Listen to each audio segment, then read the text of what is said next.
What up? It's T Swan. We on Let's Talk. We about to have a conversation.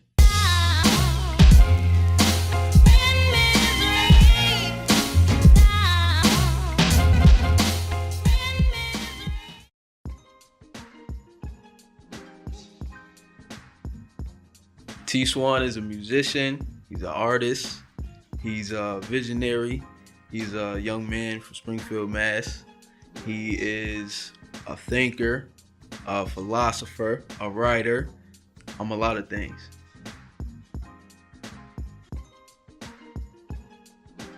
My best memorable moment is when I first realized that I was actually pretty good at rapping. This was a while ago. I was messing around. I was about 14. Me and my older brothers were messing around, like freestyling on some beats. My brother had like this computer program where we could like record raps with like the headphones, and it had like auto tune on it and stuff. And we was just playing around freestyling, and then all my freestyles actually came out pretty dope. And then we was like, wow, like I might actually be able to do something with this. And you know, it just took off from there.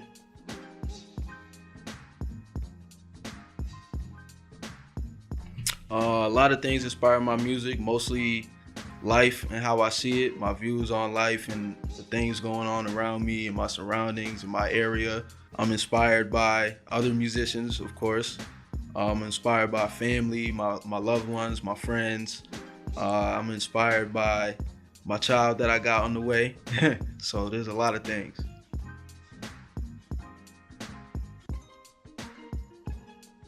When I'm making a song, one of the first things I do is try to come up with the hook. Listen to the beat, you know, I kind of play around, freestyle with it, play with some flows, see if I could find something like catchy or like a line or something that I think could stick with me. And you know, I go off that. I feel like once I find the hook, I kind of got the topic of the song and where I want to go with it. And then from there, I just write the verses, and that's how I do it.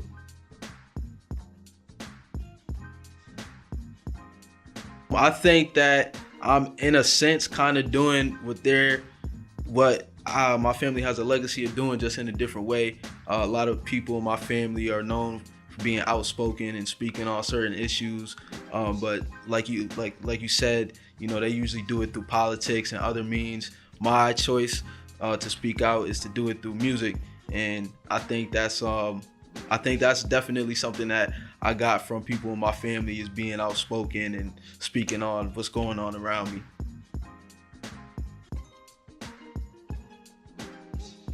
But I remember one time actually, I got DMC from Run DMC to listen to my music. This is like one of the, you know, craziest things that I would say happened. And he gave me some really good feedback on my music. I let him hear there's a song called Eden that I have that was on my mixtape Base State of Mind that I dropped in 2014 that a lot of people liked, and he was rocking with that record and gave me some good feedback on that. So I felt good about that, because you know, he's a legend.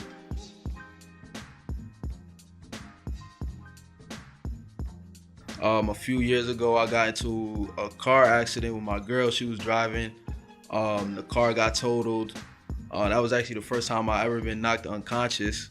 So I don't even remember the crash or anything. I just remember waking up, and you know, there was a hole in the windshield, like where I was sitting and everything. I woke up, my girl was on the stretcher, and cops was there and everything.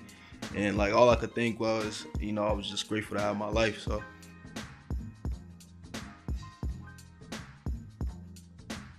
I do that. I do that purposely. I feel like, for one, I know that a lot of kids listen to hip hop. I want my music to be more universal, so you can play it around your grandma, play it around your mom, play it around your kids, and all of that without feeling guilty about it. And I want to show people that you could go hard without trying to be hard.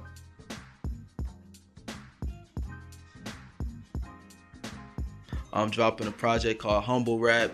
That should be coming out in about a couple weeks. So if you're watching this, that's going to be early 2019. It's going to be about 14, 15 tracks.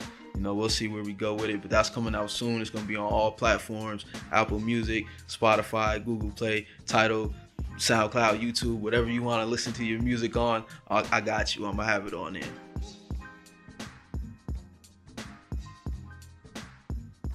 I chose those songs because those were some of my favorite songs that I have off the project, like Live from the Underground.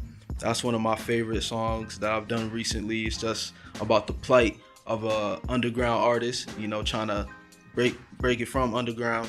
Next one I dropped was a song called Respect, and that's basically about me just talking about how I'd rather have respect than material things that people seem to look at as accomplishments. I chose to do a video to ADHD because I really like a lot of the bars that I put in that.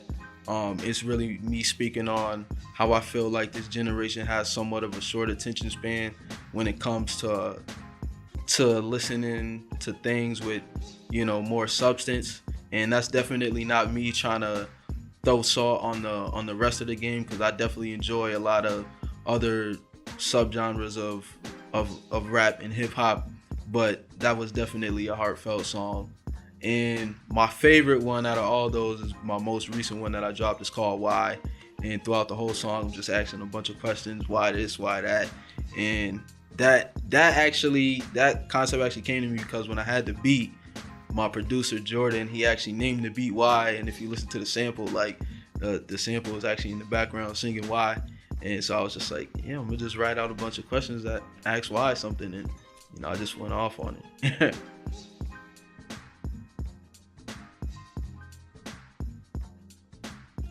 I came up with the concept for the videos because the name of the tape is Humble Rap, and I was thinking to myself, what can be the most humble thing I can do as a rapper? And I thought rapping on the street for money. I thought that was like a real nice approach, because when you look at other rappers' videos, a lot of them are trying to flex, you know, all this stuff that they don't really have, and trying to flex kind of like a lifestyle that they don't really live, you know, renting cars and throwing money that they know they can't afford to throw. So I figured I would take a more real approach, a more realistic approach.